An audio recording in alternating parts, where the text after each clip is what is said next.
Vous avez remarqué que nous sommes sous une sorte d'avalanche de chiffres, d'avalanche d'indicateurs, si vous voulez. À chaque fois qu'un indicateur ne répond plus finalement à la charge d'anxiété, eh bien on change d'indicateur. Je trouve que cette anxiété est un peu montée par les gens qui nous gouvernent, malheureusement. Par ceux qui nous gouvernent. Oui.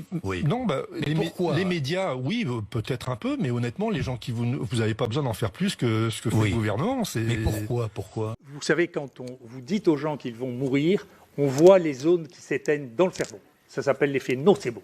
Et donc, quand on dit ça tous les soirs à la télévision, ce qu'on fait, on crée de l'effet nocebo qui est visible radiologiquement.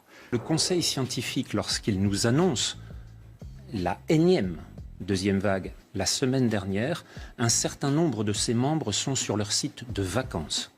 Si je le dis, c'est parce qu'ils l'annoncent publiquement sur les radios publiques. L'un des membres, alors qu'il nous annonce une catastrophe sanitaire pour la France, est sur son site de villégiature. Effectivement, en étant extrêmement pessimiste et en envoyant des messages très alarmistes, on gagne presque à tous les coups, si vous voulez. On gagne à tous les coups parce que si l'événement n'arrive pas, on vous dira que c'est grâce à nous. On a prévenu de quelque chose, on a mis en place des mesures et hop, ça n'arrive pas.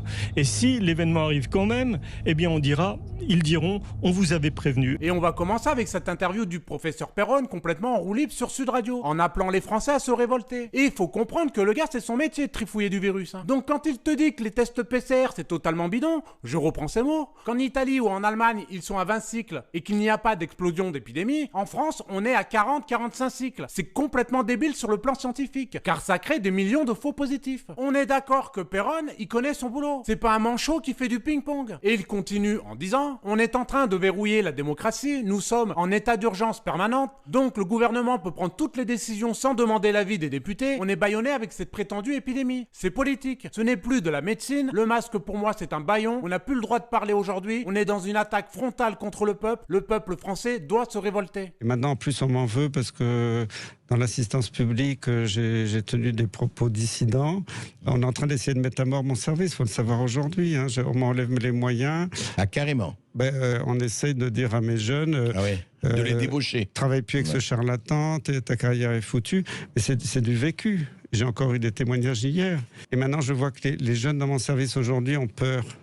Eh oui. Et ça, pour moi, c'est ce qui me remue le plus les tripes.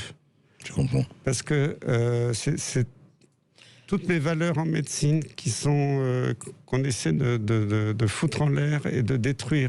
C'est dégueulasse. Je dis c'est dégueulasse. À plusieurs reprises, des personnes ont voulu m'intimider pour me dire non, vous ne devez pas parler. Et qu'on vienne me dire que j'apporte de la confusion alors qu'il y a eu pendant 6 mois une confusion totale, des atermoiements dans tous les sens, tout le monde s'est trompé.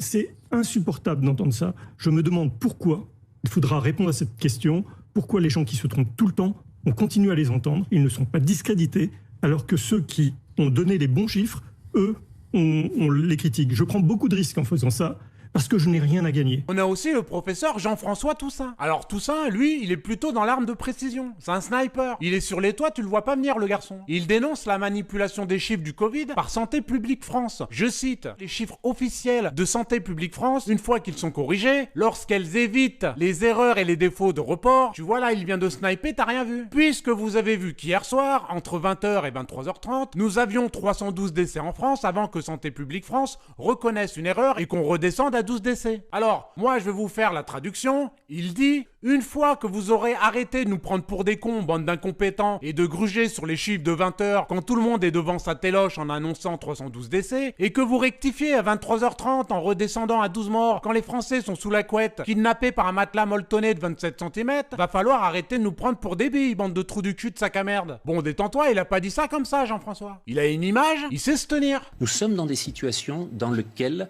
nous nous trouvons face à des gens qui ne croient pas aux recommandations qu'ils transmettent. Nous sommes actuellement dans une utilisation des indicateurs, un changement, une instrumentalisation qui fait que nous allons avoir pour les semaines à venir, des changements de comportement, des orientations qui sont décidées par un conseil scientifique qui ne regarde plus la réalité du risque, mais qui souhaite probablement imposer d'autres schémas de pensée. La deuxième image qu'a Jacques Attali, c'est celle du prophète. Il est connu pour ce qu'on pourrait appeler ses prophéties. Ces jours-ci, il est encore apparu comme un de ceux qui, de longue date, avait inscrit la pandémie dans l'agenda de l'établissement d'un gouvernement mondial. Il écrivait en 2009 « L'histoire nous apprend que l'humanité n'évolue significativement que lorsqu'elle a vraiment peur. La pandémie qui commence pourrait déclencher une de ces peurs structurantes. Une pandémie majeure fera alors surgir, mieux qu'aucun autre discours humanitaire ou écologique, la prise de conscience de la nécessité d'un altruisme, au moins intéressé. On devra pour cela mettre en place une police mondiale, un stockage mondial et donc une fiscalité mondiale. On ira beaucoup plus vite que ne l'aurait permis la seule raison économique à mettre en place les bases d'un véritable gouvernement mondial.